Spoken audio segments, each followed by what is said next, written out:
النصر المبين ونعيد الحق إن عبد رب العالمين. Okay, thank you everyone for coming, and thank you to Corpus Christi for allowing us to use the auditorium. I'll get straight to it and introduce the speakers. So on my far right is Colin Brewer. He's a retired psychiatrist and ex-research fellow at Birmingham.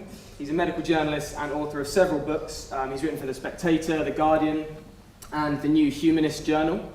And he has a keen interest in history, in the history and origins of religions. Alex O'Connor, to my right, is an Oxford University student here with us. He's got an extremely popular YouTube channel on which he discusses politics, philosophy, science, and religion. To my far left is Mohammed Hijab.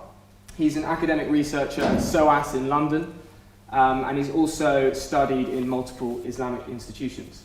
I see Mohammed as a kind of public debater. He roams around London, locking horns with Jews, Muslims, Christians, and atheists alike, and as I'm sure you'll all attest if you've seen his YouTube channel, those are most productive conversations that he's had. Abdullah Al-Andalusi is an international activist for Islam and Muslim affairs. He's given extensive talks and written articles rationally critiquing secularism, liberalism, secular democracy, and materialism. He's also the co-founder of the public discussion forum, the Muslim Debate Initiative, that promotes open dialogue and critical thought.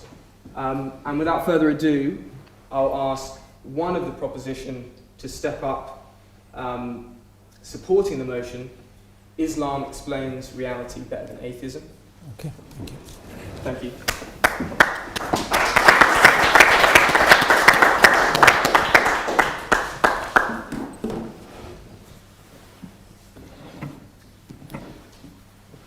In the name of God, the gracious, the merciful. I'd like to thank the Oxford Forum and my fellow panelists for facilitating this debate and everyone here for attending. I used to be Christian. My mother was Catholic and my father was secular. I went to a Church of England school and learned the basics of Christian belief. However, with there being so many belief systems, I asked myself a question. How did I know I was born into the correct one? Would I have been something different if I was born and raised elsewhere? I then studied every belief, claim, or worldview I could find to discover the ultimate explanation for all things. In doing so, I found that many explanations couldn't account for many things that I could observe or prove themselves false or fell apart due to their own self-contradictions or contradictions between what they say and reality. For example, I encountered Trinitarian Christianity, which argues that God is both one and three, and that the infinite, immortal God is also a finite, mortal man. I encountered polytheists who argued that there are many gods, some eternal, some who popped out of nothing, who are all infinite but have created and finite human or animal forms, suffer ignorance, tiredness, and even injury. Some Pacific island religions consider volcanoes who created their island and whose sediments make the ground highly fertile for cultivation to be also eternal and divine. I've also found that many atheistic positions are not any more special or more coherent than these. For example, many materialistic worldviews argue that the universe which we see, which is finite, limited, and changing, is also somehow infinite and eternal at the same time. You just can't see it. Other atheist positions argue that the universe ultimately popped out of nothing, albeit with precisely measured amounts of energy, but no cause to determine that measure. Of course, there are also atheistic worldviews like types of Buddhism, which goes to show that atheism doesn't preclude spirituality, just God. When I encountered Islam, I found something different. That Islam describes God as a being of infinite or inexhaustible power and who possesses intentionality or will. He has no human or animal attributes, forms, natures, or appetites. Islam teaches that God is genderless, does not experience tiredness or ignorance, and exists without peer. Surah Ikhlas of the Quran makes clear, Bismillahir Rahmanir Rahim, Qul huwa Allahu ahad. Say God is one, Allahu Samad. The self-sufficient, Lam yalid wa lam yulad. He does not reproduce, nor was he reproduced. Wa lam yakul lahu kufuwan ahad. There is nothing like him, which means he is without partner, Because if there were other infinite gods, they would all limit each other and all would not be infinite or gods at all. This is the Islamic concept of God, a pure indivisible oneness, a cause and initiator for all things, a divine unity behind the multitude of created things. And it is the only explanation that is without contradictions and circular reasoning and does not need to appeal to any mystery to hide faults it simply doesn't have. Islam's message to mankind is to avoid the error of mixing the infinite and the finite together and creating false idols by attributing to limited and finite things the attributes that belong only to the Creator and vice versa. Instead, Islam asks mankind to recognize the infinite alone as the ultimate creator of all things, who is separate from his creation and not like it. Is this a God peculiar to Islam? No. Anyone on earth today or in history who worships an infinite, unlimited creator who willed all things into existence and does not resemble any finite things or creatures, worships the same God we do, whatever religion they call themselves. Islam teaches that it is not something new, but merely a reiteration of the same message that has been repeatedly sent down to mankind throughout different times and places, producing commonalities in many religions throughout history. Now to the title of the debate, Islam explains reality better than atheism. Some might say, well, atheism doesn't seek to explain anything. It's only a lack of belief of God or a rejection thereof. But atheism's denial of the existence of God carries the minimum corollary, that reality is completely explainable without God. And they'd be wrong in my estimation. There are 4 aspects of reality that only Islam's concept of God can ultimately and soundly explain, while atheism cannot do so without falling into self-contradiction. And these aspects are change, matter, finitude, and specificity. Atheism rejects the only sound explanation for change.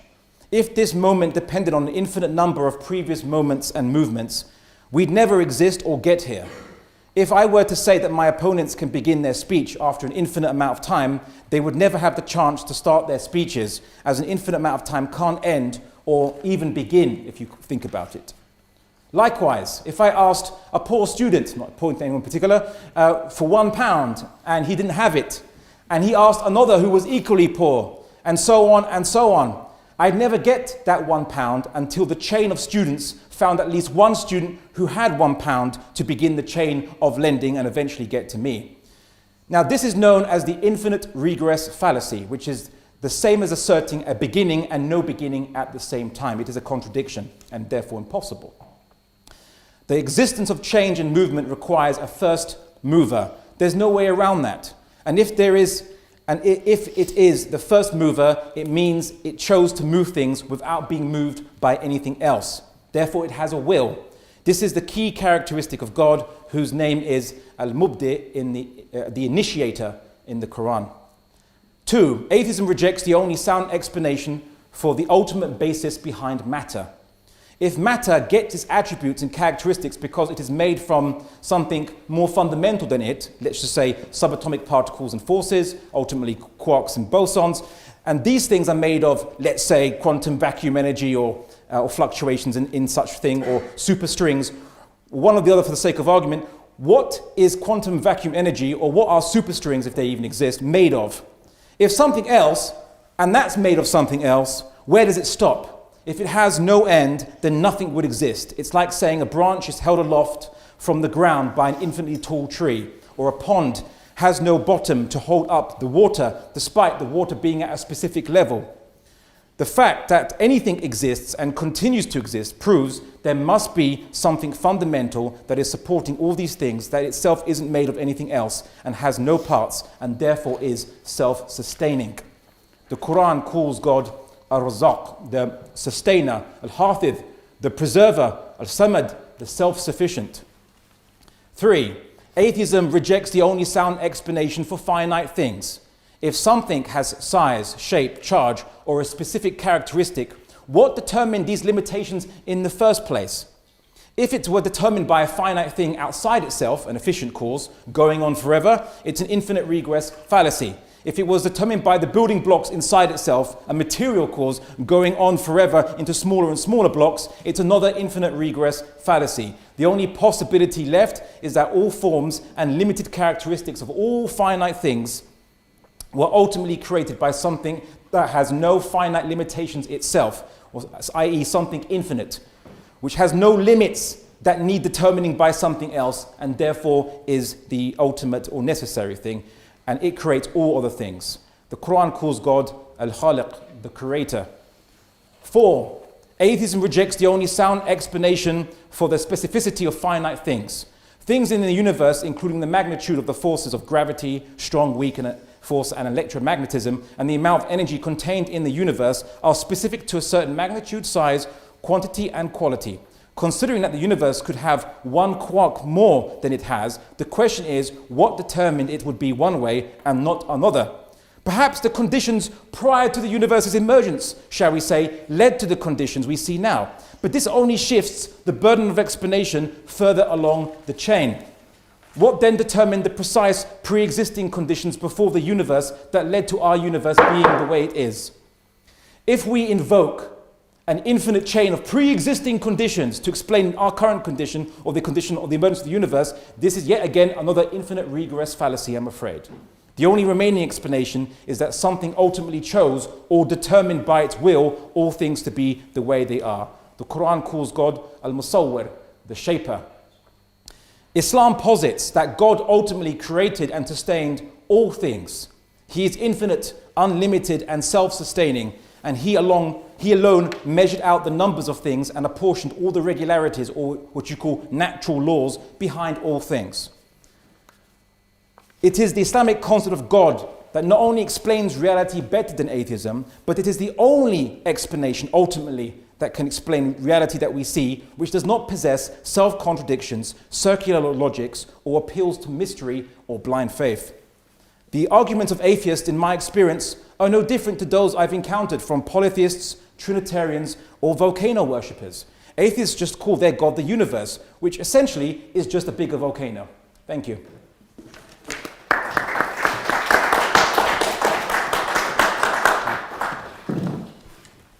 Thank you, Abdullah. Can I have someone from side opposition to go and speak? Thank you.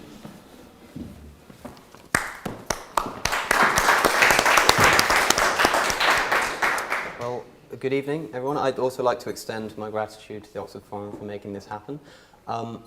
I did have some things to say in preparation, but one thing that we have to understand before we can even begin this discussion is the concept of the burden of proof.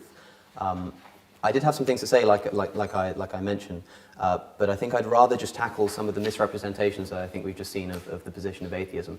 The first is a rather important case, which is, do we actually have anything to prove as non-believers in God? Atheism, as Abdullah quite rightly suggests, is thought of by many as simply a lack of belief in God. And the point was raised that no, that can't be the case, because a lack of belief in God entails some belief in the opposite, or at least a belief in a universe that can be explained without God. This isn't the case.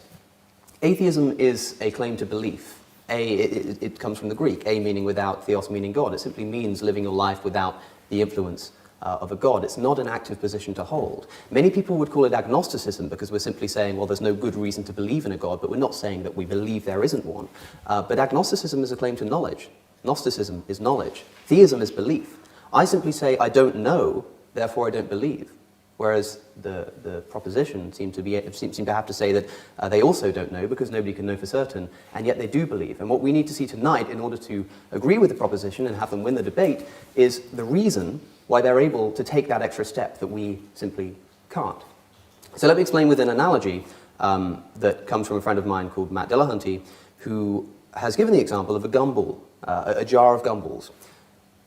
What's essentially happening here is we've got a jar of gumballs, and we have no idea how many gumballs are in the jar. And the people to my right are pointing it and saying there are an even number of gumballs in that jar. And I say, you have no good reason to believe that. I don't believe you. And they say, oh, so that entails that you think there's an odd number. Well, of course it doesn't. It just means I don't believe that there's an even number. Just because I don't believe that there's a God doesn't mean I do believe that there's not one. And that's an important point to make clear, because it demonstrates the fact that the burden of proof lies with the proposition. If you, ladies and gentlemen, are not convinced by either side in the debate this evening, then the default position has to be atheism. The default position has to be there's no good reason to believe either way, and so we simply don't believe in Islam. That's why the title of the debate is something of a false dichotomy. But the burden of proof certainly lies with the proposition. But that's not a problem, because there were a number of arguments put forward in an attempt to try and fulfill that proof, which it's worth briefly touching on. For instance, when you bring up the point, Abdullah, about matter, you ask the question, what are superstrings made of? Talking about, I presume, the kind of quantum strings that are thought to be, according to string theory, at the basis of the universe. And you say, essentially, well, what are these made of? And what would that be made of? And what would that be made of? Well, the answer is quite simple. It's, I don't know, and neither do you. And that's the point. Neither of us know. And so I'm simply saying that because we have no reason to know what's at the basis of this reality, what's at the basis of matter, the best thing we can do is throw up our hands and say, until good evidence comes along to believe that it is due to some kind of divine supernatural creator, let's not do so. And certainly let's not instill that supernatural creator with certain qualities that are an extra leap of faith that you can't take that extra step before you've made the first. Also, on the point of change, you talk about infinite regress, which is problematic. Of course, the problem of everything needing a cause, everything needing an explanation for its existence, whether you frame it as a contingency argument or a cosmological argument, of course, trivially applies to the creator himself, what caused the creator, of course, unless you adopt something of a Kalam cosmological argument that says that, well, we're not talking about everything needing a cause, because, of course, like I say, it would trivially include the creator of the universe. Instead, it's things that begin to exist that need a cause. It's things that have some kind of that have some kind of cause that brings them into existence. The fact of the matter is we have no experience with that. You say that there are atheists who believe that things can come out of nothing. There's no good reason to think that something can't come out of nothing. People often say it's ridiculous to suggest that something can come from nothing. You're not all worried that a hippo has just materialized in your living room while you're out here. But your living room isn't nothing. In fact, there's no nothing in the universe. Lawrence Krauss has shown that if you take away, or written that if you take away every piece of matter from a finite space, and you remove not just the matter, but the radiation and everything that we can conceivably call matter, it still weighs something. Now, that might be a practical limitation. Perhaps there is nothing somewhere and we just haven't been able to access it or create it by removing the sufficient matter in the universe. But the fact of the matter is we have no experience with nothing. And so to say something can't come from nothing is an unjustifiable claim. We've never had any nothing to try it with. In fact, the only time there was nothing, if there was nothing ever at all, must have been before the universe was created. And so the only thing that has actually begun to exist in any meaningful sense is the universe itself. And if the argument is that everything that begins to exist has some kind of cause, and so the universe must have some kind of cause, well, everything that begins to exist is the universe. So when you say everything that begins to exist needs a cause, you're just saying the universe needs a cause. And the conclusion is, of course, that the universe has a cause. And that's the definition of a circular argument. Now, that's the first point. The second thing I'd like to do, I'm not sure how long I've been up here now, I haven't got a good track on time. How long? 5 minutes, okay, so about halfway through. So let me put to you some of the things that I was thinking of putting forward. Did I not have anything to respond to in the propositions case? I'm sure that there's going to be a lot of discussion of metaphysics this evening. There's going to be a lot of discussion of arguments for the existence of God, the existential arguments, let's call them. And so I wanted to take a brief moment to bring up what might seem like an irrelevancy, but is certainly not. Islam teaches that there is an objective basis to morality in the world. That when you say something is right or wrong, that is a true statement, and that's as true as something like the proposition that the earth orbits the sun. It is a matter of fact. And that means that part of the reality that we're trying to describe with the Islamic worldview is moral realism. There have to be moral truths that are as real as the metaphysical claims that it's making. And what that means, ladies and gentlemen, is that if you find moral claims within the doctrines of Islam that you don't agree with, then you don't agree with Islam. So I want to consider some of the moral elements of this religion and see if it's something that you would be able to throw your weight behind. There are, of course, many examples that I could choose from, but one of the most important areas and one of the most often spoken about areas is the treatment of women. Now, this is problematic because a lot of the time people will point to practical examples. They'll say, look at Saudi Arabia, women weren't able to drive until very recently, but this is ridiculous. Saudi Arabia can quite easily be shown to not be a real Islamic state, and it's very easy to make a case that that's the state and not the religion. So let's turn to the doctrine itself. Let's turn to the scripture. What do we find? Well, there's a very famous verse in the Quran, and I'm sure this is nothing that the proposition hasn't come up against before, but I'd like to hear some kind of justification for these things, and I'm sure they'll be able to provide them. In the Quran, Surah 4, verse 34, I'm sure you're familiar with, is the verse which I'll quote to you. Men are in charge of women by right of what Allah has given one over the other, and what they spend for maintenance from their wealth. So righteous are women who are devoutly obedient, guarding in their husband's absence what Allah would have them guard. But those wives from whom you fear arrogance, first advise them, then if they persist, forsake them in bed, and finally strike them. But if they obey you, seek no means against them. Indeed, Allah is ever exalted and grand. So what we have is a situation where if a wife is disobedient, of course first you try to talk them out of it. Secondly, you stop having sex with them. But if that really doesn't work, then you strike them. Now, okay. Perhaps this isn't a thing about women. Perhaps this is just a thing about violent behavior. It's just about striking people who are disobedient, and not even disobedient to the husband, but disobedient to God. If someone's being disobedient to God, then they need to be set right. And perhaps the only way to do that sometimes is with physical violence. Well, okay, if that's the case, then let's look at a comparison from a hadith reported by Al-Hakim on disobedient men. So this is in reference to wives talking about their husbands. She should not beat him in case she is stronger than he. If he is more in the wrong than she should plead with him until he is reconciled. If he accepts her pleading, all well and good, and her plea will be accepted by Allah. Well, if he is not reconciled with her, her plea will have reached Allah in any case. So if a woman is disobedient to a man or disobedient to a god, whichever framework you want to think about it, the first thing that the wife should do, if the man is disobedient, is to try and talk him out of it. And if that doesn't work, it's not a problem, because Allah's going to hear it anyway. But if a wife's disobedient to a husband, then sure, he should still try and talk her out of it. But if that doesn't work, well, then you can strike them. Seems to be a bit of an inequality here. And that inequality is only highlighted when we look at the rest of that same hadith. It's preceded by the following. It is not lawful for a woman who believes Allah to allow anyone. It is not lawful for a woman who believes in Allah to allow anyone in her husband's house while he dislikes it. Okay, well, back in the times that this book was written, men were primarily the owners of wealth, so it makes sense if the man is the owner of the property, perhaps it should be his decision who's allowed on the property. That's not so much a problem. But let's continue. She should not go out of the house if he dislikes it, and should not obey anyone who contradicts his orders. It's getting a bit more questionable now. And to finish off, the very next sentence is, she should not refuse to share his bed.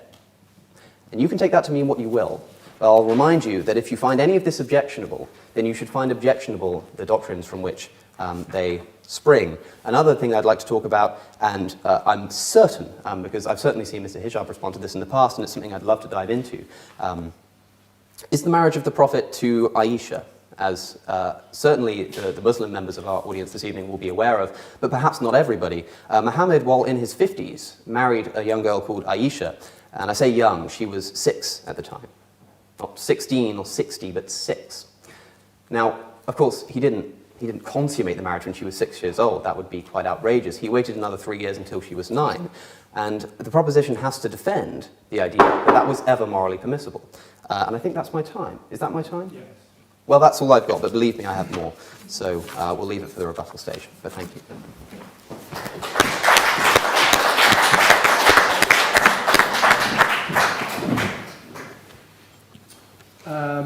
If the next speaker on proposition, Mohammed, thank you.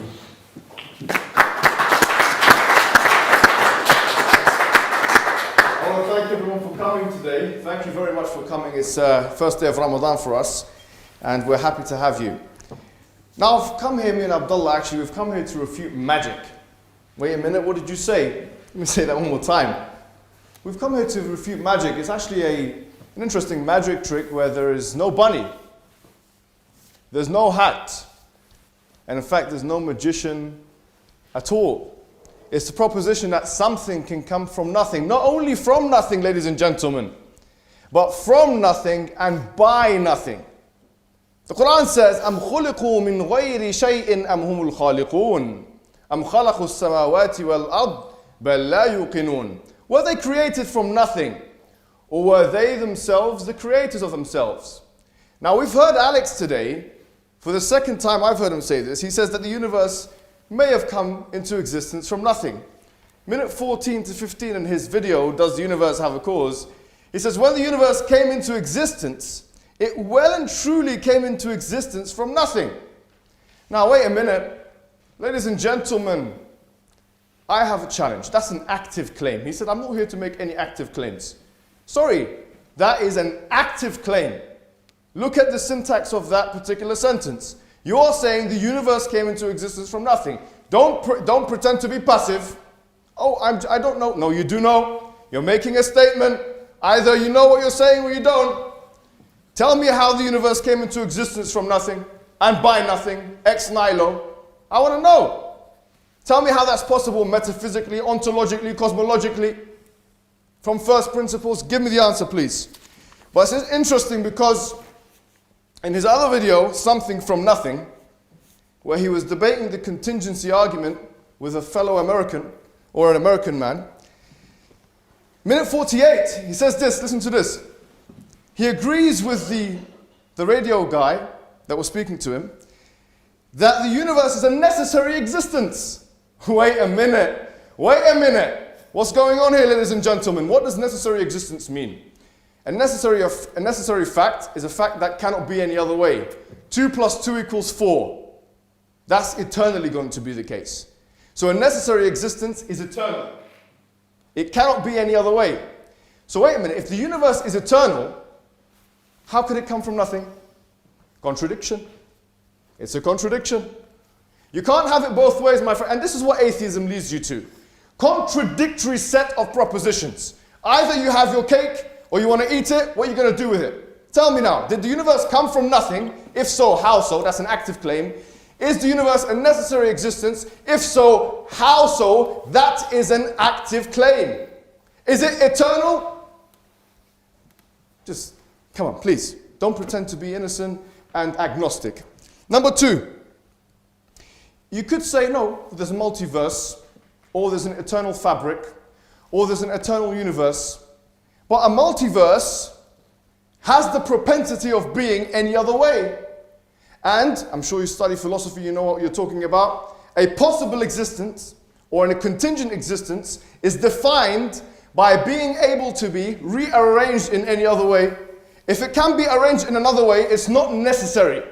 It's possible or contingent. It's not necessary. So a multiverse cannot be necessary existence because it can be arranged in another way. It can be out of existence.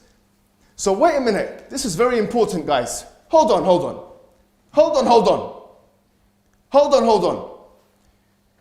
You agree that there should and ought to be a necessary existence.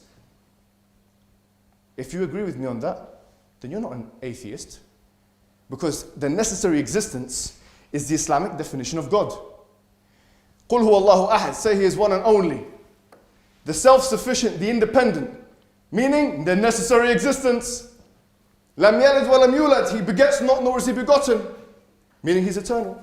If you say that there's a necessary existence, you cannot say you're an atheist. From an Islamic perspective. And from a philosophical one. Moreover,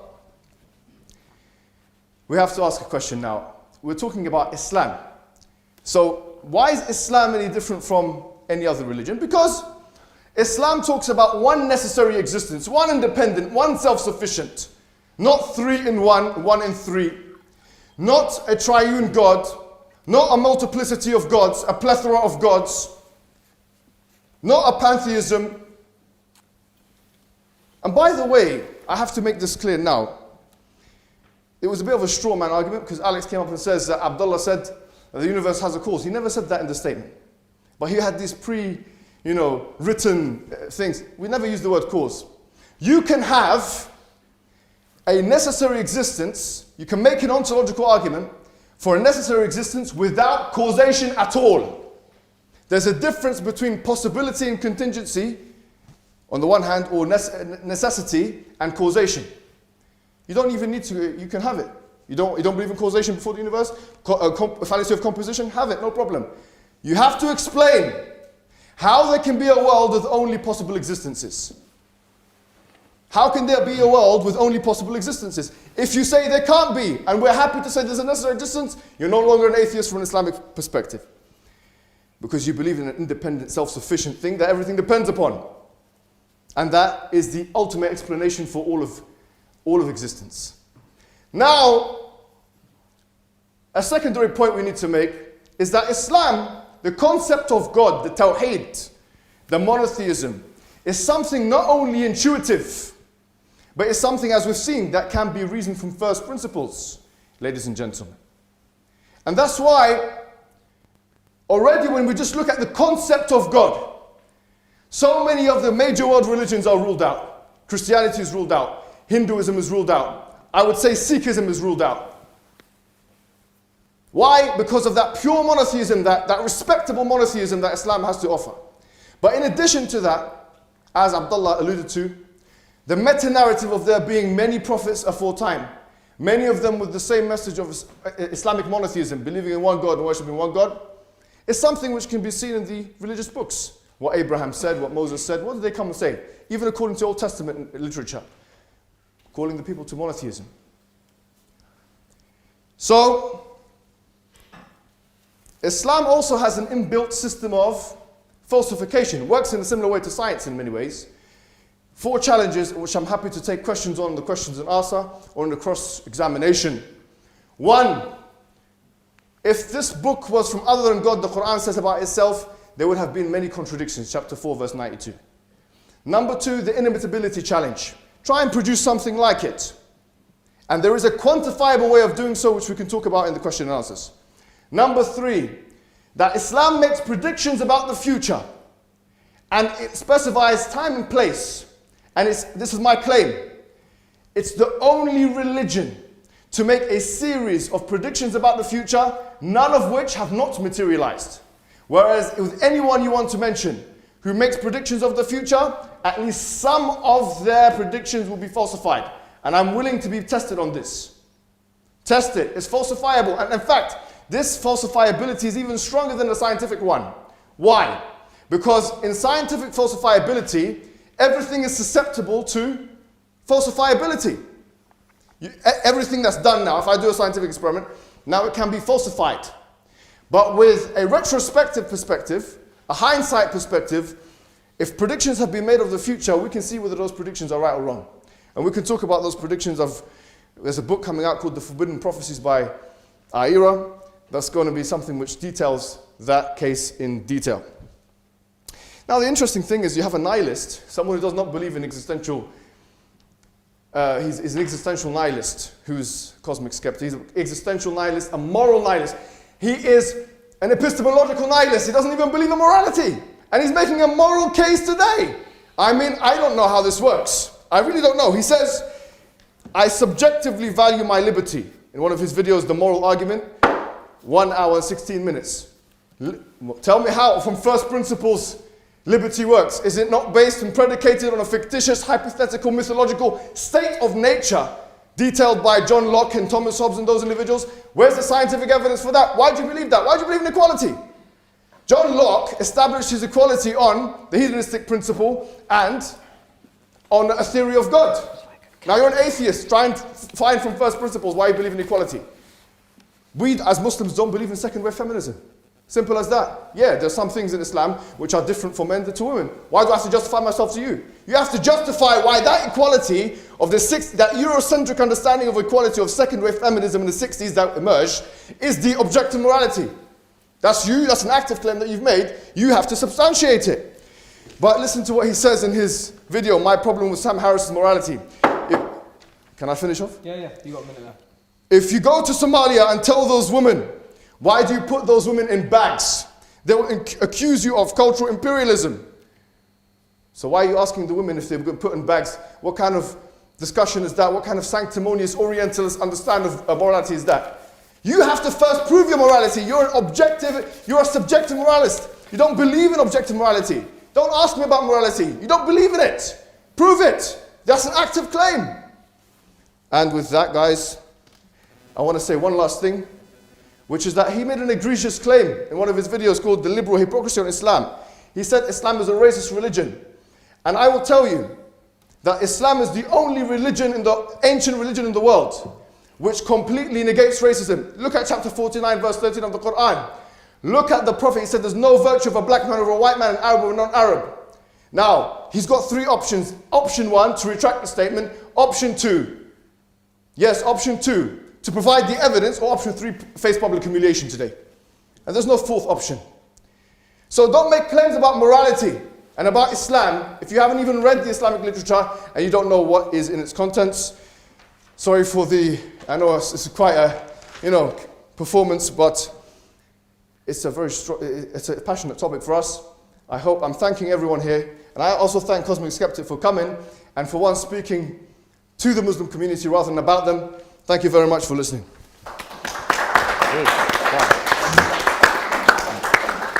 Thank you very much for that, Mohammed. Now can we hear from Colin Brewer?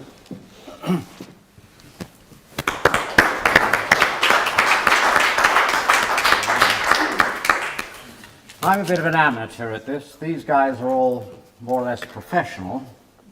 I wish I was as certain of anything as the people on this side of the table seem to be of absolutely everything.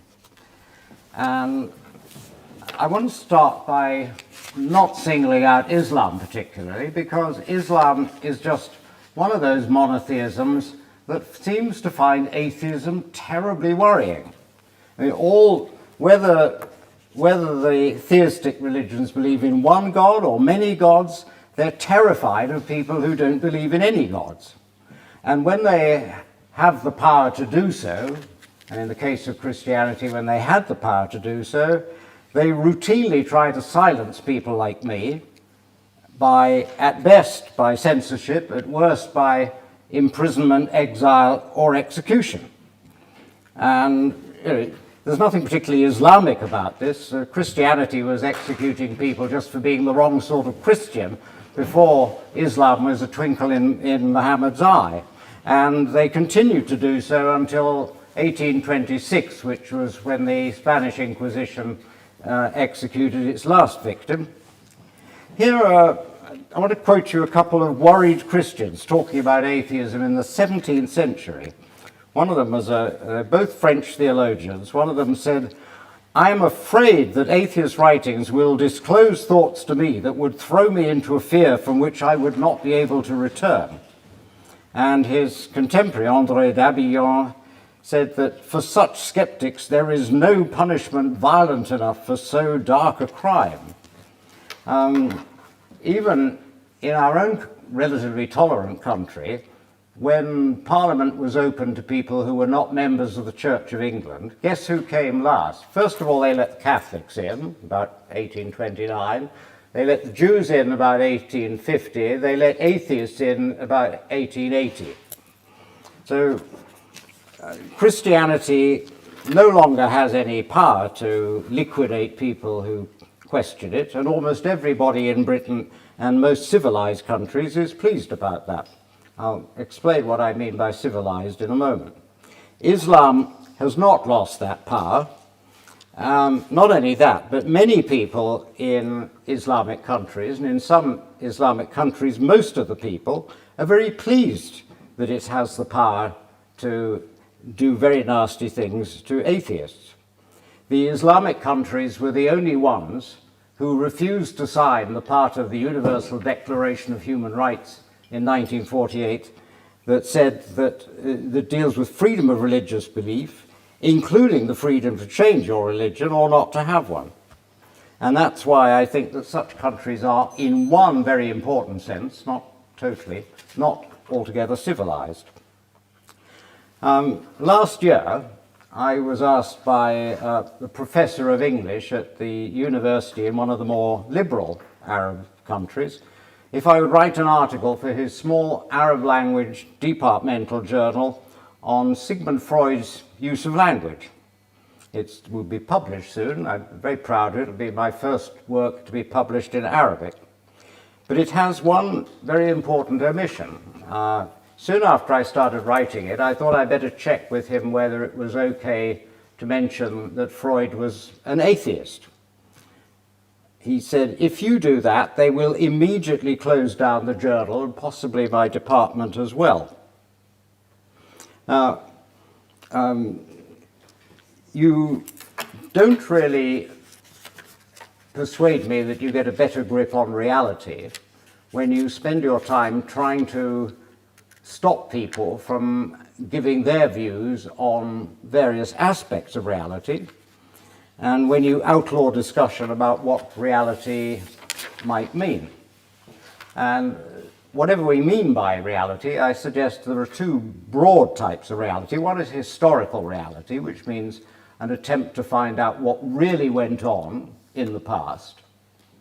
And the other sort of reality is current reality, things that we can examine, question now. So let's deal with historical ones first. A few years ago, I was on holiday in Morocco, and we hired a driver to take us around, and it was quite a long drive. He'd been to university in Britain. His English was excellent, and naturally enough, the discussion turned to Islam, and he was very keen to tell us his thoughts. And I learned from him that it is completely wrong that Jesus was the Son of God and that he died on the cross. Now, these are the fundamental tenets of Christianity. They don't get any more fundamental than that.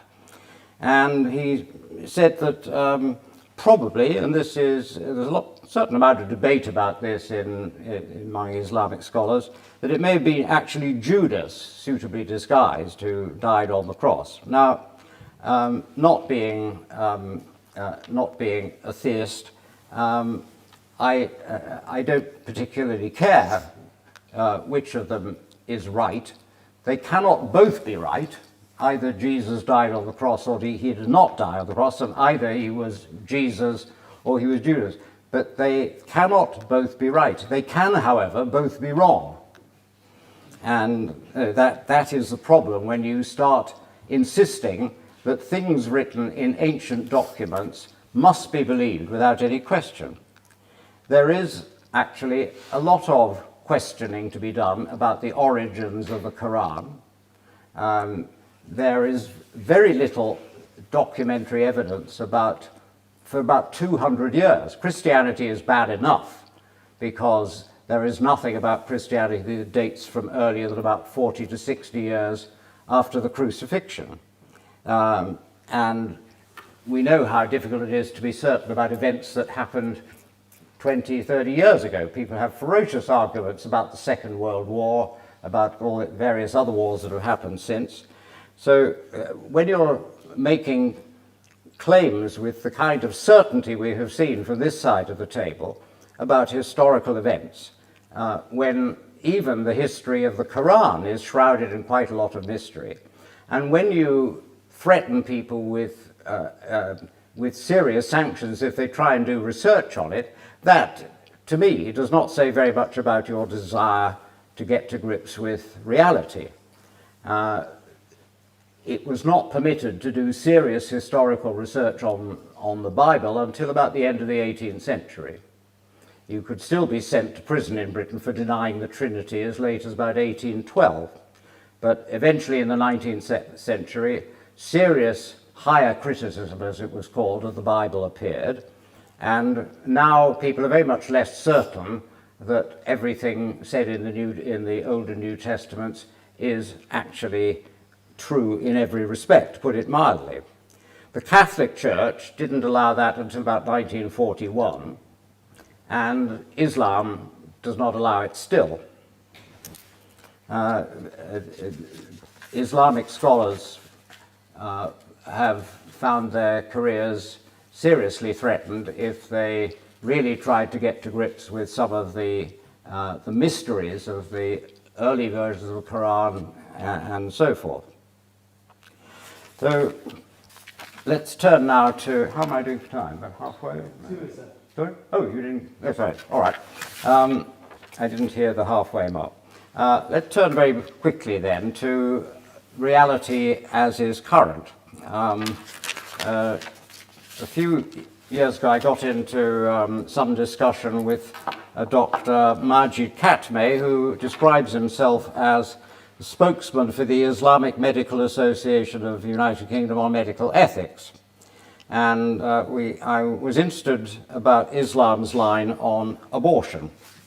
And he wrote to me saying, because obviously one of the issues in abortion is when does the fetus become human? When does the fetus gain the kind of status where its destruction becomes increasingly important? And he said, quoting him directly, at 6 to 7 weeks of pregnancy, the soul is breathed in the body of the fetus. Divine human life starts when the embryo turns into a fetus. Okay, so that's relatively clear. It's not a human being until it turns into a fetus. At this critical stage, it's absolutely forbidden to interfere with this new sacred life. One can call the fetus here a persona, human and divine. However, there's wide Muslim opinion in the Muslim world, considered by many Muslim scholars in the past. And some of them say that ensoulment occurs 120 days after conception. Personally, I and other Muslims do not agree with this view, based on a wrong Arabic interpretation of one saying of the Prophet. And then he said, this important saying of the Prophet Muhammad, peace be upon him, when 42 nights have passed over the nutfa, the fertilized egg, Allah sends an angel to it, who shapes it and makes its hearing, vision, skin, flesh and bones. And then he says, O Lord, is it male or female? And your Lord decides what he wishes, and the angel records it. He gives the reference in the hadith. So there it is. Forget all that ludicrous stuff about Y chromosomes and gender. It's Allah what does it.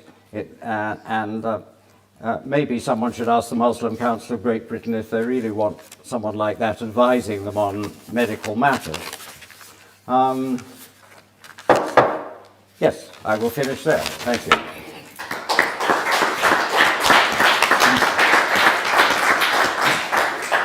Thank you very much for that, Colin. Is there any argument on this side that you particularly want to address from these two gentlemen on my right? Yeah, well, I'll just go with the conversation to myself then, and we'll start off. Yeah. So basically, I think maybe my colleague is used to debating perhaps some certain Christians and what have you. I'd like to think that perhaps we're a slightly different breed in terms of our approach or philosophical approach. I don't think he addressed actually what I said, and I think strawman my argument. For example, I'll give you an example. So I never said everything that begins to exist has a cause. I never used that because you could always say, well, how do you know everything does begin to exist? And that would require empirical verification, which is that's why I never said it in the first place. I merely posited that ultimately, and I don't know where this ultimately is, I just said ultimately there will be a cause. I don't know how old the universe is. Maybe we've been through a couple, 6 or 7 big bangs and big crunches until getting to this point. Of course, the universe is everything that exists. I merely said that at some point, it has to start somewhere, because an infinite regress would mean there would be no change, no creation, nothing. And the same for things like what matter is composed of. I never made an assumption that it is quantum vacuum energy or superstrings, which a lot of scientists now doubt the idea of superstring theory, a bit fantastical. But I just posit those two, like, say whatever you want. The question can always be asked, what are they made out of? And what are they made out of? If their attributes come from what they're made out of, for example, then what can they be made out of? Until you get to the point where there must be something that's fundamental, a fundamental substratum that supports all reality's existence. And if it's fundamental and it's necessary, then it wouldn't be limited and it would be self-sufficient, because it wouldn't require anything prior to it or underneath it or further more fundamental than itself. So these are the arguments I made, but I guess just to kind of reframe this discussion in terms of what I mean by atheism, or why I mentioned the term atheism.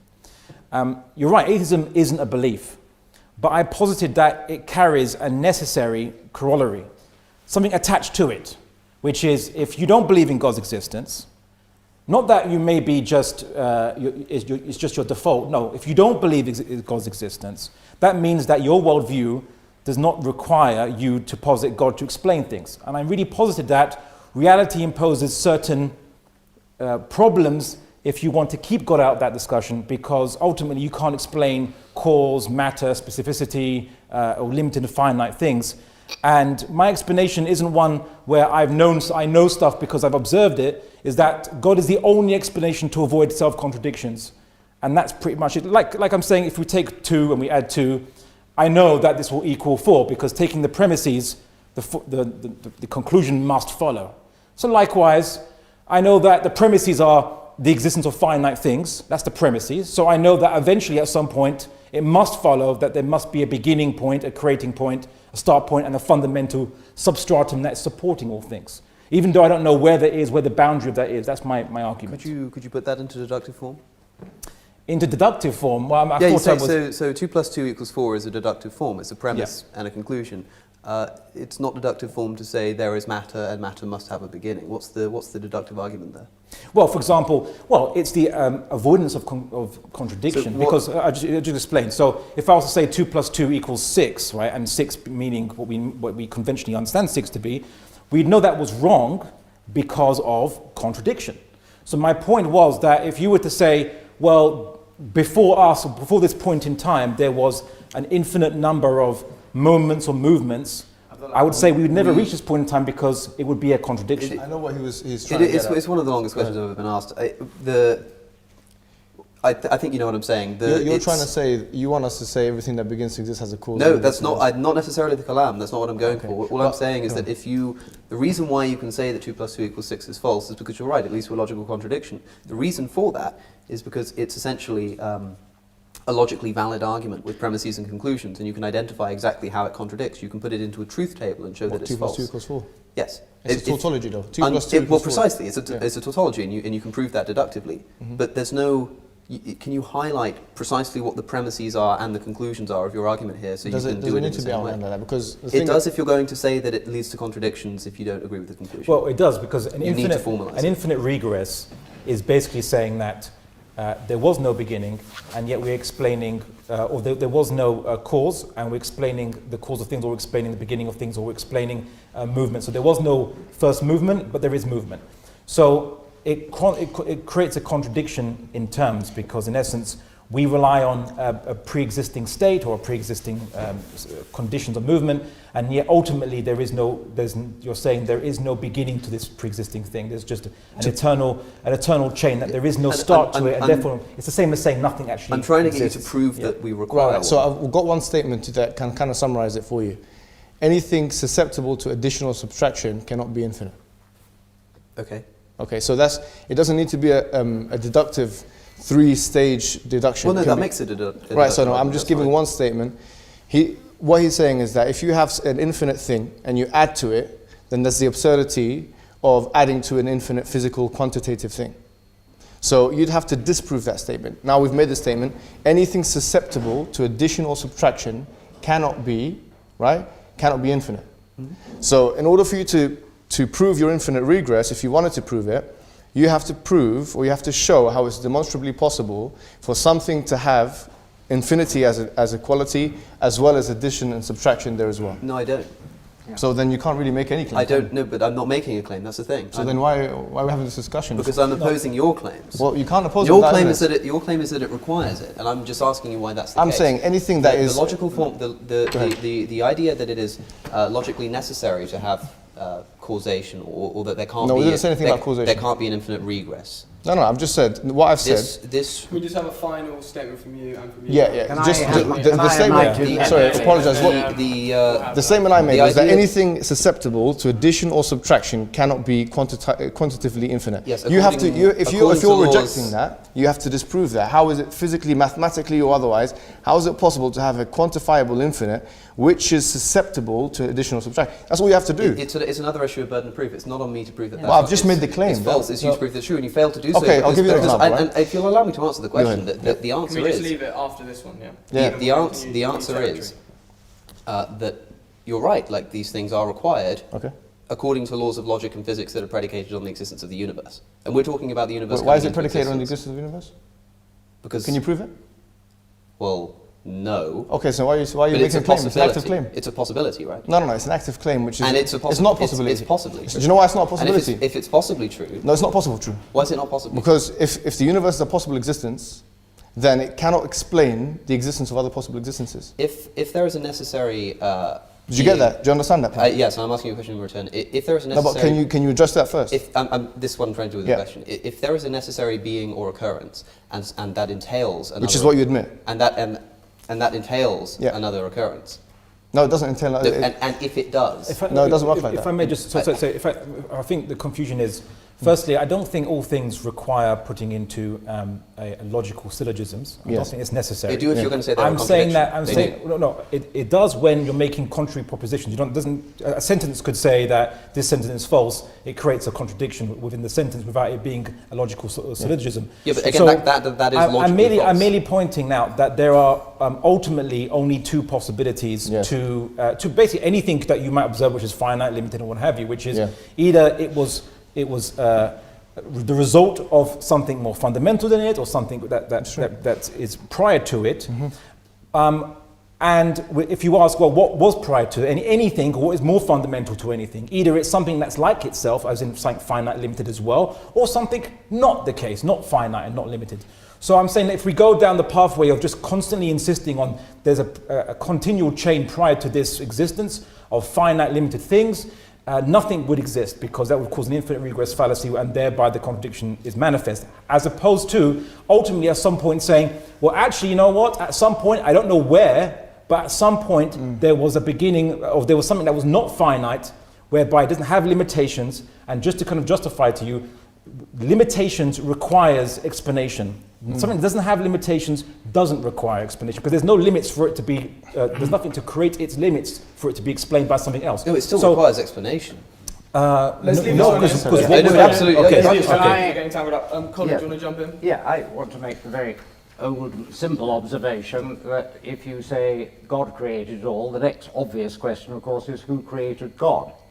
And Colin, nobody has given a very satisfactory just one- answer. Please let me finish. Let me finish. Sorry, apologies. And the second one is, as I say, you are talking the language of certainty. What we have learned in the course of my lifetime is that the origins of the universe have been pushed further and further back in time. It's a fascinating study. I don't pretend to understand more than the average man in the street about it. But to say that we clearly understand the nature of creation seems to me extremely arrogant.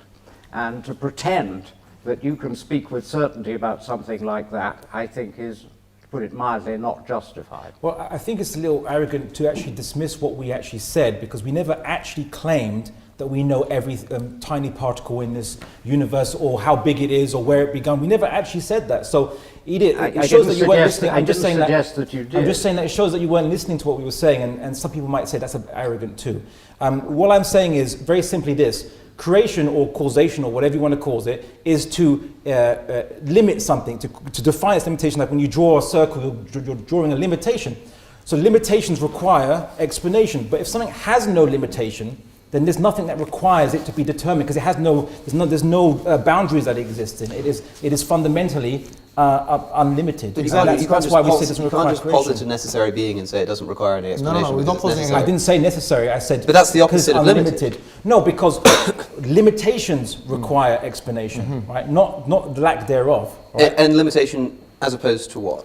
What's As the opposed opposition? to not being limited. And what is Having no something? And what is limitations something that's not limited? Well, It's necessary, because if it's not necessary, then it's limited. What's your definition of necessary? Because you keep using it incorrectly. What's your understanding of necessary existence? Well, you were talking about contingent things. It's the opposite of that. So, So something can you give a so definition? something that cannot have been differently. That cannot Okay, not cannot have be existed, differently, for and there's no instance, explanation for it yes. What, outside of itself. Well, I suppose so. Right, yes, right. but And you'd okay, have so can you tell us how there can be a world with no necessary existence? well, who says you said we're living in a world of possible, or you said that we have to claim that we're living in a world of possible existences. Do you agree that there could be Nobody's claimed that. Do you accept that there is a necessary existence? I would say that yes. Then that's God. But that doesn't have to be God. Debate over. Thank you It very does much. not- no, Because that does not have to be God. I'm sorry. No, It does not That's have to be that's God. our understanding of God. It does not have to be God. Yeah, for us, a necessary existence is something which is perfect. It couldn't be any other way. It explains everything else.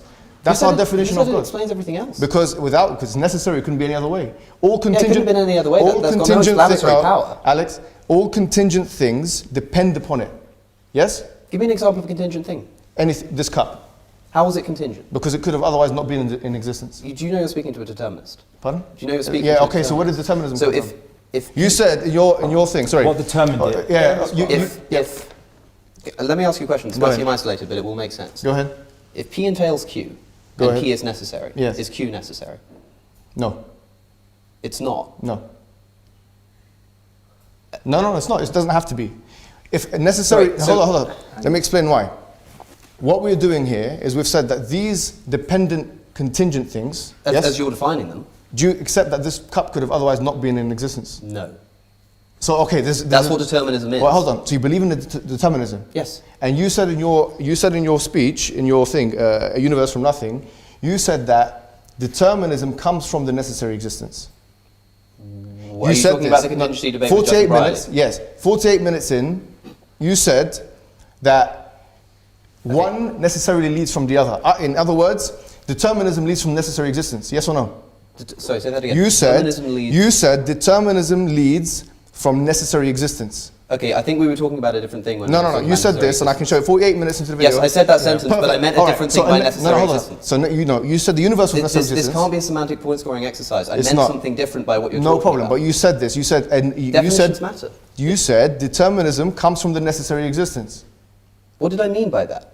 I mean, Okay, I I'll require tell the you what you context meant, of the because I conversation to remember know what I was actually I meaning by just those listened to terms. this 2 days ago.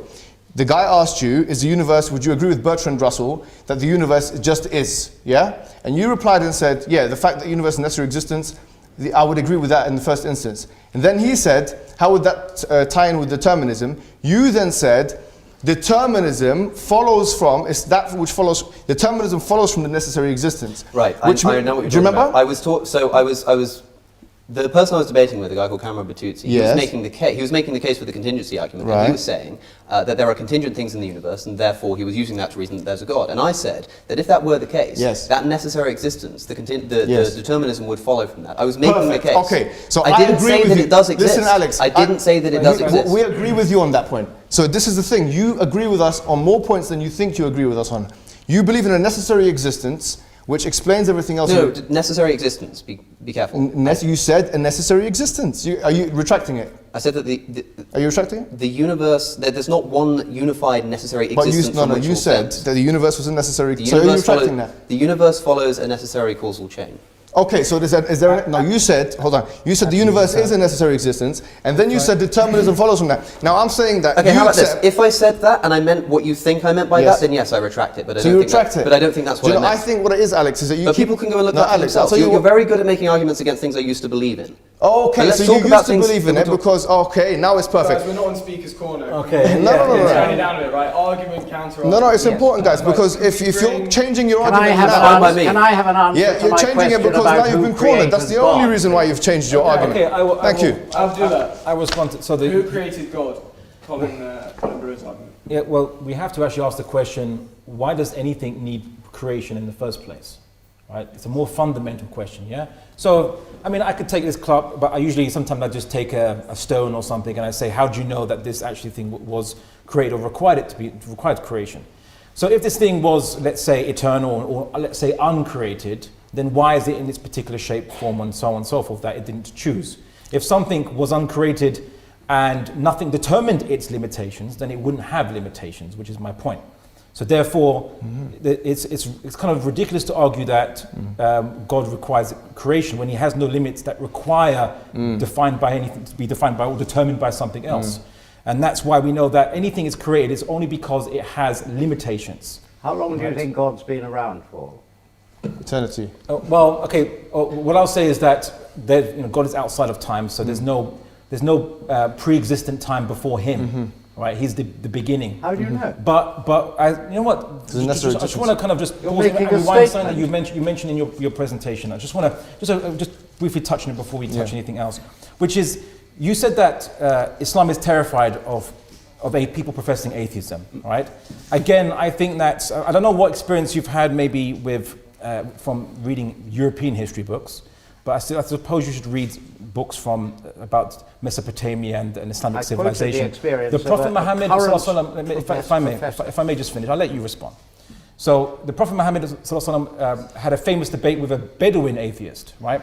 There was no intolerance there. The Bedouin atheist actually became Muslim, but there was no intolerance just because the guy initially professed to be atheist. Abu Hanifa, famous classical scholar in medieval Iraq, Baghdad actually, had public open-air debates with atheists. Presumably there's atheists who were living in Baghdad at the time to actually be invited to open-air debates, and no one killed them or was intolerant to them at all whatsoever. And when you say, oh, Islam is terrified of atheists, I just want to say something. You're not special. We encounter polytheists, we encounter Christian Trinitarians, we encounter Zoroastrians throughout our history, and from our perspective, you're all arguing exactly the same thing, which is somehow the finite thing is also infinite and eternal, and we don't really see you as different. Actually, you're just another, let's say, just not a flavor of ice cream that we are basically encountering. So don't make yourself out to be more special than you are from our perspective. And as for the issue of tolerance of atheists, I think you should question your founders of your very ideology which pervades the West, liberalism. John Locke, in his Letter on Toleration, argued that you should tolerate different Christian sects, Protestants basically, but not atheists, because you can't trust what they say. They don't believe in any higher moral value other than mainly what is expedient.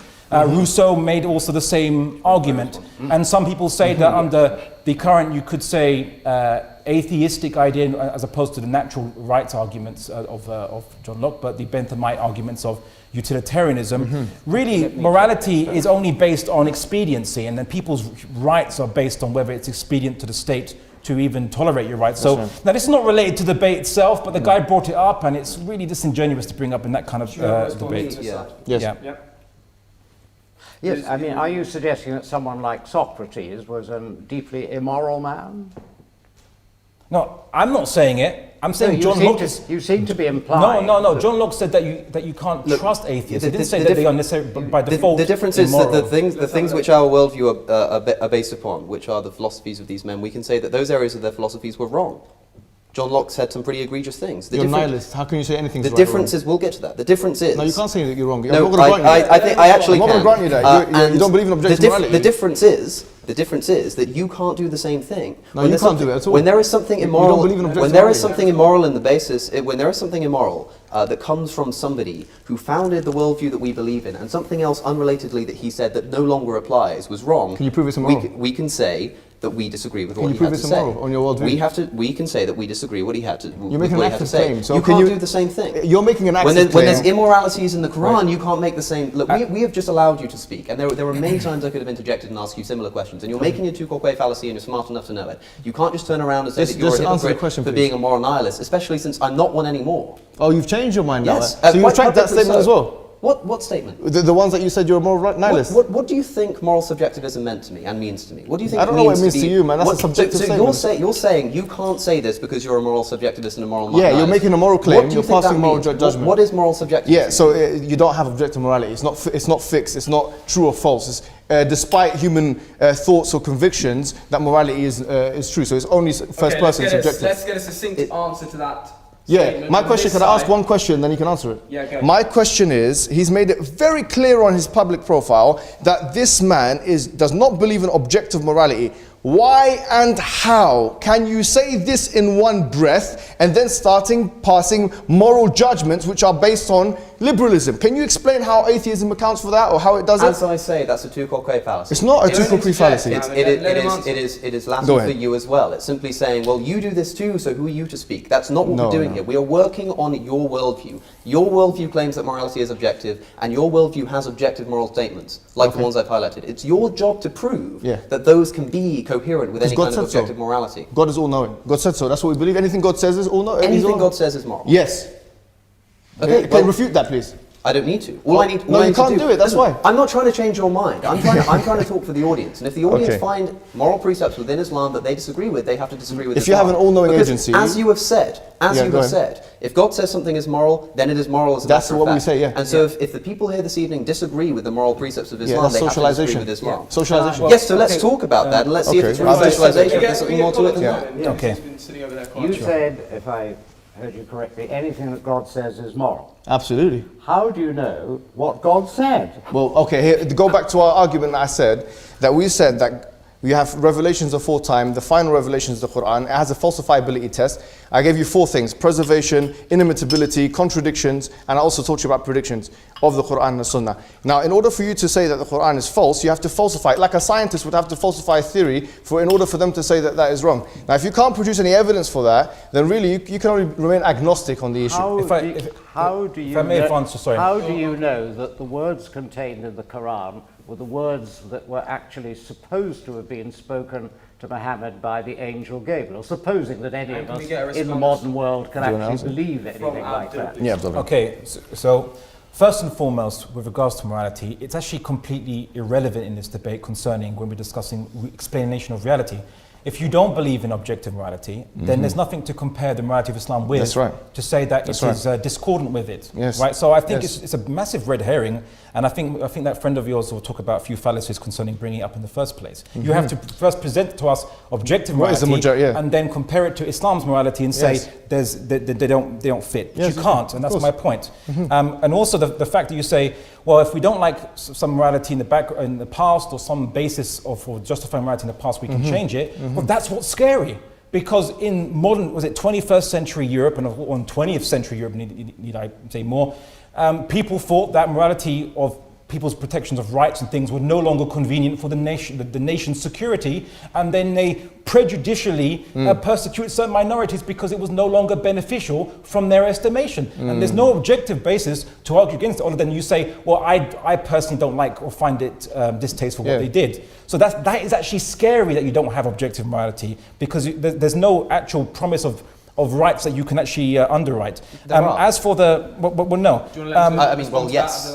I mean, there are. Okay. I mean, you're either asking a question or you're just having another opening statement. Look, the subjectivity of morality doesn't lie at the level of the act itself. It lies at the level of the motivations. I can say to somebody, like I am a psychological hedonist in the same way that Mill was. I can say I know what people's motivations are, ultimately speaking, and there are objective facts to be known about how to achieve a goal.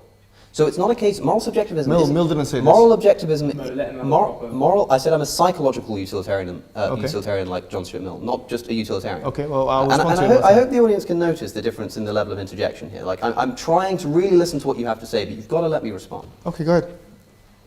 Psychological utilitarianism means that we can know what people's motivations are, and I think we can. There are objective things to be known about how to achieve those goals.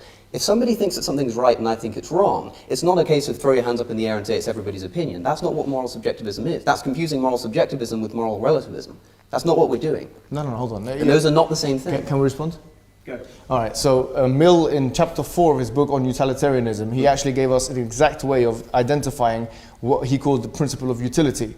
Yes. And through that, he talked about desirability and how when you see that something is desirable for someone, then that is an evidence that it's something which ought to be done. Okay. Now, hold on, excuse me. It's not true. No, hold on. You can check. I've just given you a reference. Yeah, you can check. The title is not called. You're interjecting now. Yes, I am, because the So title is not level of interjection. The title. I didn't say the audience can notice I'm not interjecting. I said that the audience can notice the disparity in it. Sometimes an interjection is needed, and the interjection here is that the title. The title of that chapter. There is a purpose. There was a reason why the title of that chapter is not the proof of utilitarianism. It is not. The title of that chapter is.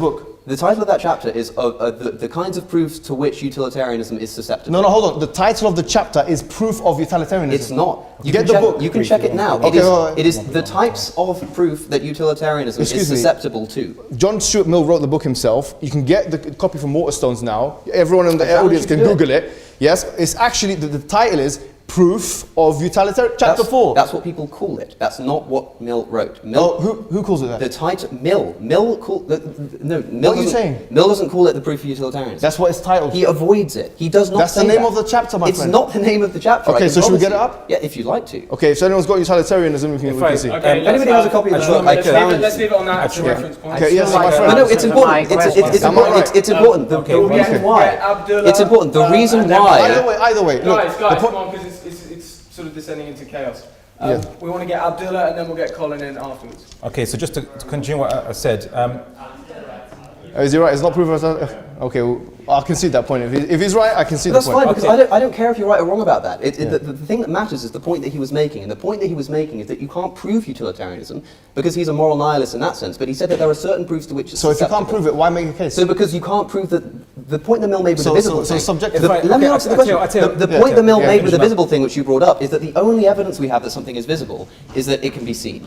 That's what he said. Now we can't prove. Okay, that if you can't prove we it, why can't make- prove why that this use it? water is Okay. visible. But Okay, we both okay, agree that's that it one is, thing. and we can use the same One thing. level Yeah, of proof points, come on. to understand moral Okay, claims. just- It's not a so deductive one proof. thing- It's an inductive. Why One use thing- it as an argument? One thing, for someone who said that there are many things that you don't know in the universe and things that you can't presume. Yes. For you to claim that you now know people's motivations with the same kind of certainty enough to make it to derive some objective moral system, Yes. is somewhat of a contradiction there, because everyone's Yes. motivations might be unique or different, Yes. or unknowable to you anyway. Certainly, we never understand the viewpoint of a psychopath, of That's someone right. who has the inability to empathize. Well, the and- psychological or literature is quite good on that, or yeah, but look, the study, of course, but to make a claim that basically that you can understand everyone's motivations, or there is some kind of unique template of motivations that all human beings subscribe to or can fit into, is really contradicting what you said earlier on, saying that you don't actually know, or you don't make claims to know things which you don't directly observe. I make claims about brief morality, response and I to also that. didn't say Brief that. response to that from Alex, and I then do- Colin on the last question, and then we're going to open up to audience questions. I do make claims about morality. That's not a problem.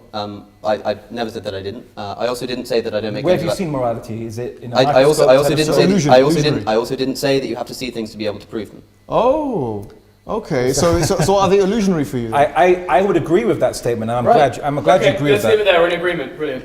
Colin, do you want to do the last yes, question? I'm still waiting for an answer to my question of how you can possibly be sure that what are supposed to be the words spoken by God, or rather by the angel Gabriel Point to that. to Muhammad, are actually the words spoken, if indeed they were spoken at all. Okay, brief response to that, and then we're opening up to the audience. Okay, so a couple of days ago I presented a lecture on how do we know Islam is true when there's so many different, let's say, conflicting or competing belief systems.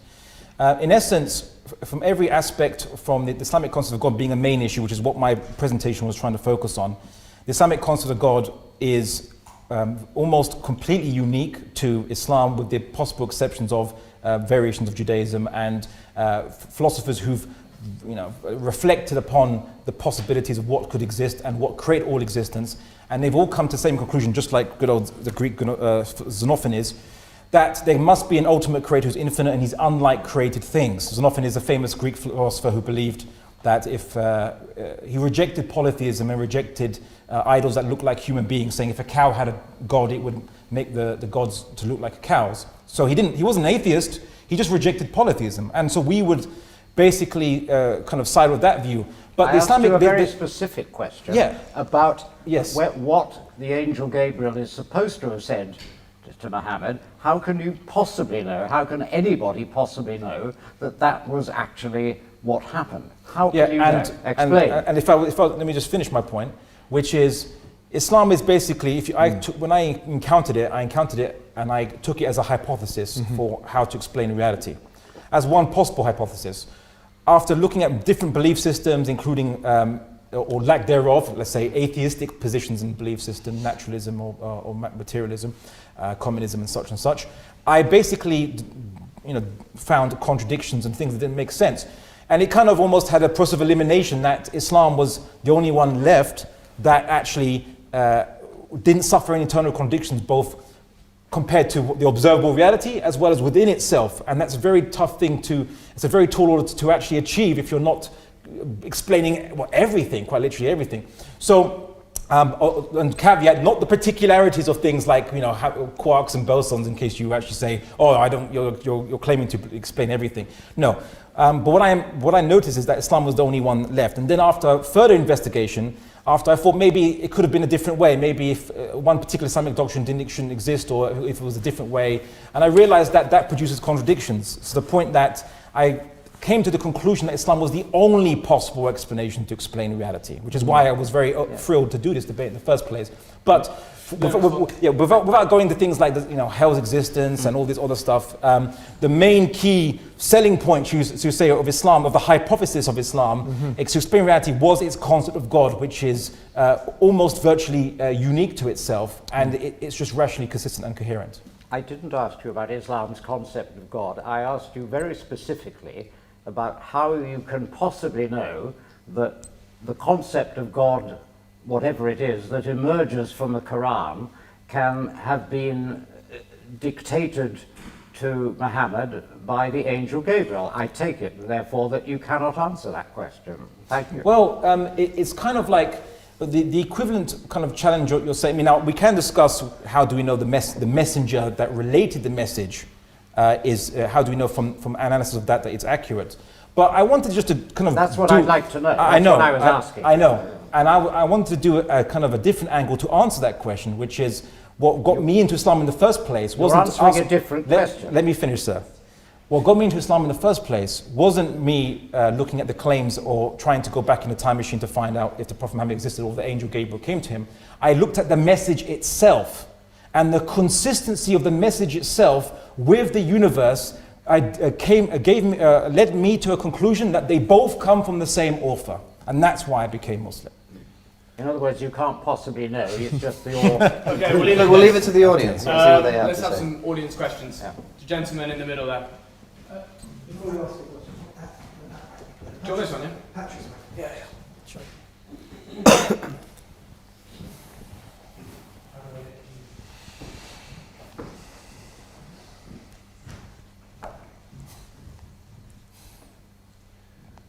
The word reality in the proposition is a very big word, and I think it might be productive to focus a little bit away from cosmology for a while and discuss biological reality. Colin raised 1 or 2 points earlier. I was interested that Mr. Hijab used a very interesting, rather provocative phrase. He said, God begets not, nor is begotten. Now that obviously raises hoary chestnuts about biological evolution. I'm going to assume that nobody in this room denies that life forms have evolved over time in our bit of the known universe. The big question is, was there agency behind that?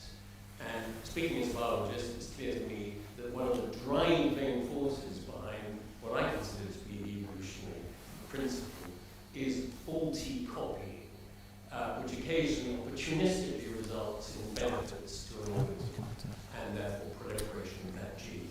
The big question is, assuming we all accept that life forms have evolved, was there agency behind that? In your case, is the agency delivering faulty copying? Okay, so there's 2 questions there. Do you agree with the theory of evolution? Okay. So, And what was the agency behind it? do I believe there's agency behind it? Okay. Yeah. Okay. So in essence, as Muslims, we don't dispute what we observe from the universe. The Quran tells us to observe the universe and to understand the how God instituted things, the mechanisms God put in place to bring things about. So that's not a problem, and we have no issue, we have no truck with animal evolution and evolution of obviously microbiotic life and things like this. There's no problem like this and change. But now, for you to claim that the process of copying and mutation that occurs, to claim and call it faulty copying, is actually making an assumption of teleology, of telos, as the Greeks would say, of intention, that life has an intention to create perfect copies, all right?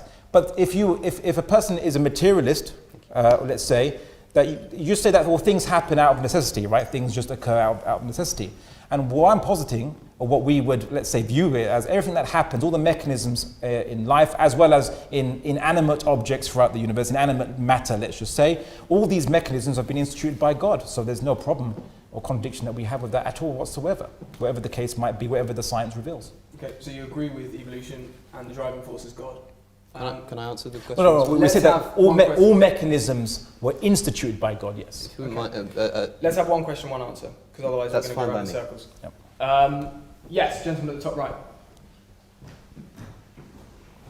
Okay, so this debate's been about Islam.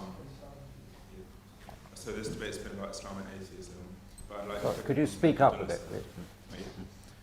which was that atheists aren't special, and that Muslims have been debating Christians and Jews or Zoroastrians for years. I come from a Muslim and Zoroastrian family. I'm sure there might be Catholics here, or Hindus or Jews. The thing is, with Islam and atheism, Islam makes some claims, and atheism says, we're not making claims. With Islam and Christianity, or Islam and Judaism, Islam is making a claim, Christianity is making a different claim, Judaism is making a different claim. They all evolved at different times. Islam and Christianity and Judaism all make similar claims, but there are significant differences which are of a nature that is very, very important for Muslims, in that for Islam to be true, it has to be able to show that, say, Christian claims about, say, Jesus being the Son of God aren't true. So rather than attempting to argue against atheism, how do you propose to suggest that Islam is right, that the Quran is right, and not the Bible, or not the Talmud? Yeah, so what the gentleman's essentially saying is, on this side of the house, there are two leaps of faith. Yeah. First, God. The second, the Islamic God. Okay, so we've already shown from first principles how it can be conceived or can be reasoned that a necessary existence, which all other existence depend upon, exists and is in fact necessary for existence. But in terms of the specific claim of Islam, I'll repeat the challenge, and obviously there are people in the audience here. I've said to you before, and I'll say it again, that Islam makes specific claims and challenges which are not found in other texts. And this makes Islam and its texts open to falsifiability. For example, number one is the preservation challenge. Chapter 15, verse 9, it says, إِنَّا نَحْنُ نَزَّلْنَا الذِّكْرَ وَإِنَّا لَهُ لَحَافِظُونَ. We have certainly sent down the book and we will certainly preserve it. Chapter 4, verse 92, the contradiction challenge. لَوَجِدُوا فِيهِ اخْتِلَافًا كَثِيرًا. They would have found in it many contradictions. The third thing is the inimitability challenge. And we said before that this has quantifiable measures. And I'll give you one example. The Quran was a circumstantial revelation, and it was revealed piecemeal, right? So for bit by bit. But despite the fact that the Quran was a circumstantial revelation and it was revealed piecemeal, you'll find that there is an incredible knitted togetherness, a consistency, a coherence of the Quranic text, which make it almost impossible, I would argue, that it would have been from human authorship. For example, the Quran in chapter 3, verse 59 says, إِنَّ مَثَلَ عِيسَى عِنْدَ اللَّهِ كَمَثَلِ آدَمَ خَلَقَهُ مِنْ تُرَابٍ ثُمَّ قَالَ لَهُ كُنْ فَيَكُونَ. That certainly Jesus is like Adam. God created him from dust and said, be, and he was. Now notice it says, he's like Adam, and if you count the amount of times Adam is mentioned in the Quran, it's 25 times. If you count the amount of times that Jesus mentioned in the Quran, it's also 25 times. Now this is one of, I would say, a plethora of examples, which if you were to churn this into a probability machine, you'll find makes it highly doubtable, unprobable, that this could have been done from someone who is being asked questions and answering in the form of revelation. The fourth thing I mentioned was the predictions of the Quran. So for example, the fact that the Quran in chapter 30 verses 1 to 6 predicts that the Roman Empire would beat the Persian Empire from 6 to 9 years, and we have corroborating evidence from this from non-Islamic sources. For example, Theophius in the 9th century writes this down, and so on. Now the thing is, if you find all other, this is my claim is if you look at all other religions, world religions, if there are predictions that are made, I will be able to find you, and this is a challenge I'll put out there for everyone, I'll be able to find you a false prophecy from the major world religions. If someone claims to be a fortune teller, Nostradamus, Charles Russell, from the, whoever it may be, those individuals made a series of predictions, some of which came true, some of which did not. Now what I'm saying is quite bold. I'm saying that the Islamic position is you will not be able to find one thing that the Prophet of Islam or the Quran says will come true that does not come true.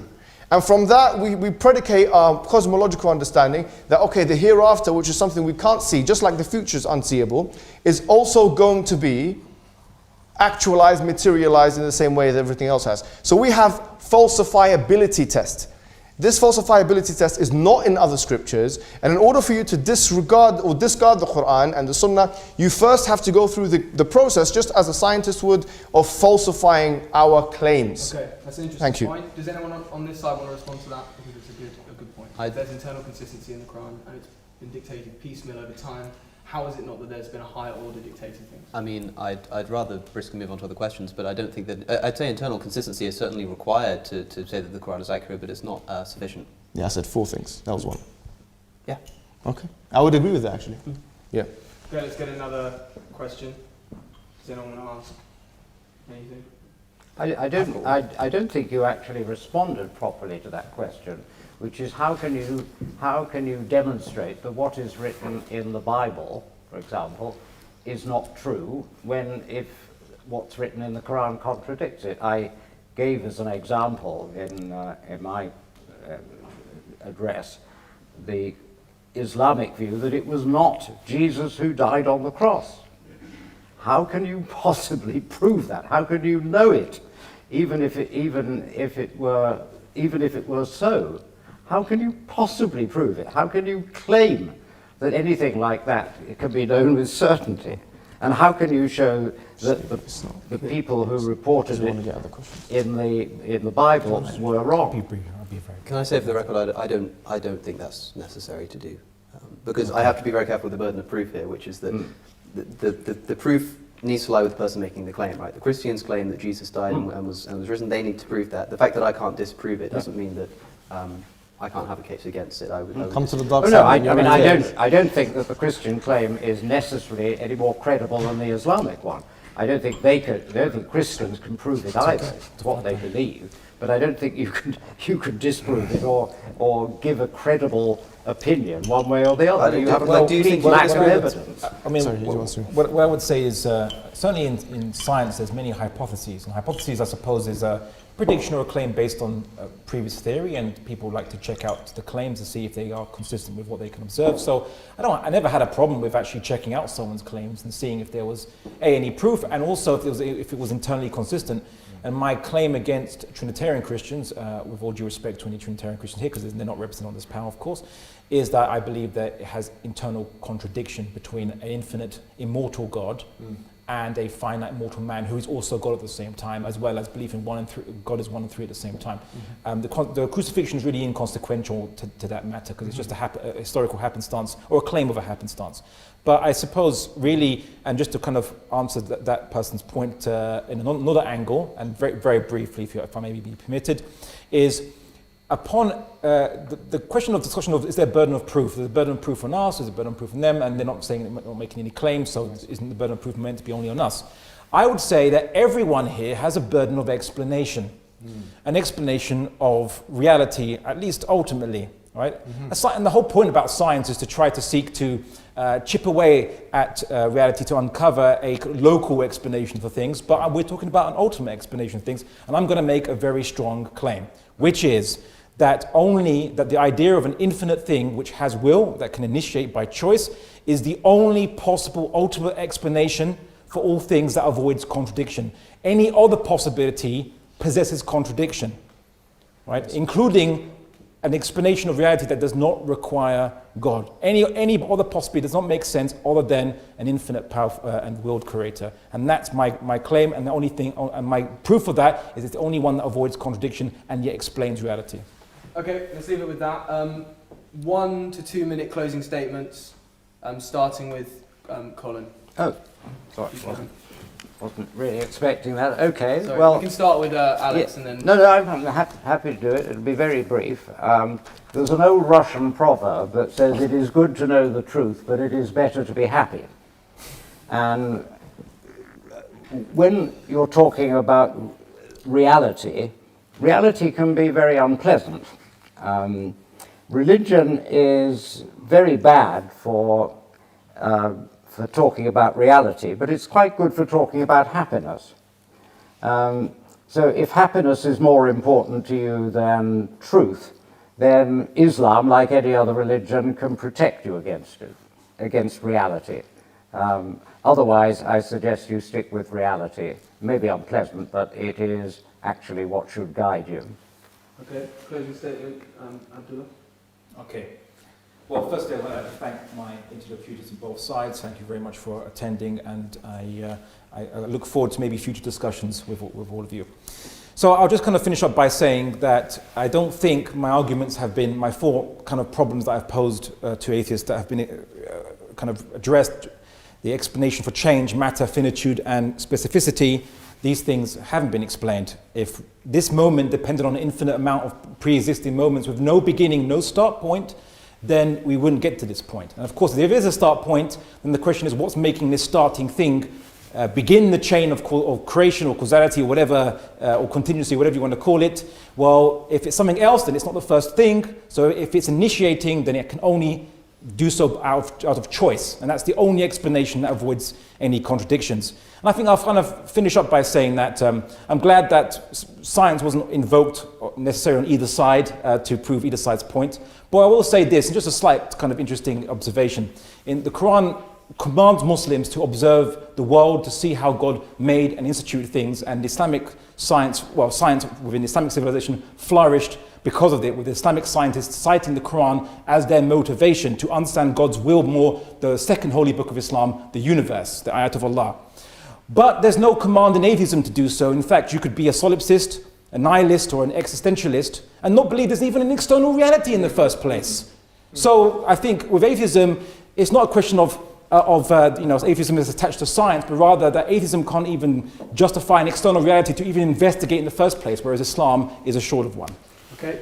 You can also be an atheist and a horse rider. They have nothing to do with each other. Atheism doesn't entail certain beliefs, and you can be a solipsistic atheist, but you don't have to be a solipsistic atheist. You're right to say that the issues that you bring up, especially the 4 points you make, haven't been addressed. Perhaps they could have been if we could have gone to the end of the sentence. But I think that, likewise, the challenges that I proposed in my opening statements weren't fully addressed. The problems of morality, and I'd hate to compel or expect you to do so now in a closing statement. That would be unfair. But I hope that it hasn't escaped people that hasn't been discussed. And I think one of the reasons for that is because it can't be justifiably addressed. Although certainly Mr. Hijab has tried to on his YouTube channel, so you should go and listen to what he has to say. I just have to say that appeals to the fact that, for instance, you say, that, well, America had laws that said you could get married at 10. It's like, yeah, America was wrong, and so was your prophet. Like, the difference is that whilst we can progress morally as a society, if we base it upon constitutions and say that the moral issues that are infused within them don't depend on the person who's saying it or the fact that it comes from God, that's a hell of a lot easier than when you come up against the possibility for moral progress with statements that come from the unalterable word of the divine creator of the universe. And that's where I'd probably leave it.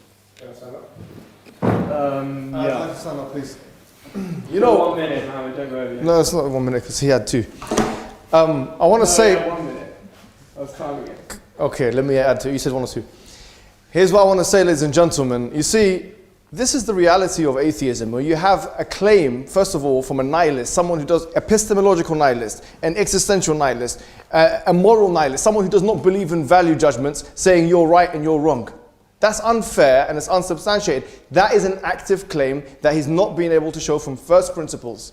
You see, the thing is, with atheists, they like to make claims that they cannot substantiate. He said himself, you can be an atheistic solipsist, which means you can, by the way, what that means is you can believe you're living in a matrix world. So if you can't even prove the external reality, or even an absolute reality, or even that rational faculties are truth reliable, then why are you making a claim that atheism, or trying to suggest that atheism potentially is better than Islam in understanding reality? If you don't make that claim, then you're conceding that Islam offers something, whereas atheism, by virtue of the fact, offers nothing. And to be honest with you, I have to say, I am actually convinced, I have some doubts after this debate. There's some skepticism. I doubt the existence of atheism, or atheists. Because if atheist means someone who's lacking or disbelieving in God, what is a God? A God is an object of worship. What is worship? Worship is ultimate obedience to an entity.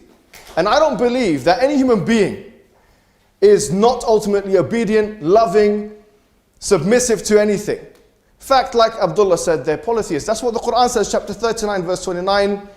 Allah says in the Quran, He says, أعوذ بالله من الشيطان الرجيم ضرب الله مثلا رجلا فيه شركاء متشاكسون ورجلا سلما لرجل هل يستويان مثلا الحمد لله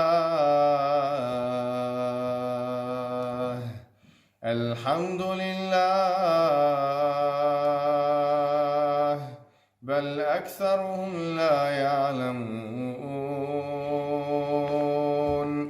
إنك ميت وإنهم ميتون ثم إنكم يوم القيامة عند ربكم تختصمون فمن أظلم ممن كذب على الله وكذب بآياته وكذب بالصدق إذ جاءه فمن أظلم ممن كذب على الله وكذب بالصدق إذ جاءه أليس في جهنم مثوى للكافرين. So Allah subhanahu wa ta'ala says in the Quran, He says, ضرب الله مثلا, Allah has struck a parable, رجلا فيه شركاء, a man who has many different slave masters. وَرَجُلًا سَلَمًا لِرَجُلٍ, and another person, another man with only one slave master. Are they the same in comparison with each other? Alhamdulillah, praise be to Allah. بَلْ أَكْثَرُهُمْ لَا يَعْلَمُونَ, nay, most of them do not know. You're gonna die, i.e. Prophet Muhammad, and they are gonna die. Then you will be presented to Allah disputing with one another, i.e. on the Day of Judgment. Allah then says, and who is more oppressive than the one who denies God's signs and persistently denies His evidences when they are presented to him? Is there not in the hellfire a resting place for the oppressors? Atheists have many gods. Muslims are just telling atheists to redirect their veneration, admiration, and their worship, instead of to the many gods, to the one God. And that is our case. And thank you very much for listening.